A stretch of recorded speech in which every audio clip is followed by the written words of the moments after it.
ये ससुरा प्रेम शब्द अधूरा है, देखो ना, अधूरा है कि नहीं है, र पूरा है, शब्द अधूरा रहता है यहाँ पे। इसका पर्यायवाची देखोगे तो ई भी अधूरा है, देखो इसका देखेगा तो अधूरा है।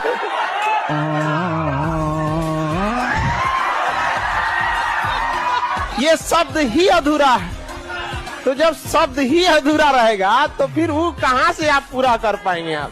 भाई देखो क्या कह रहा है, लेकिन सर विवाह तो पूरा है,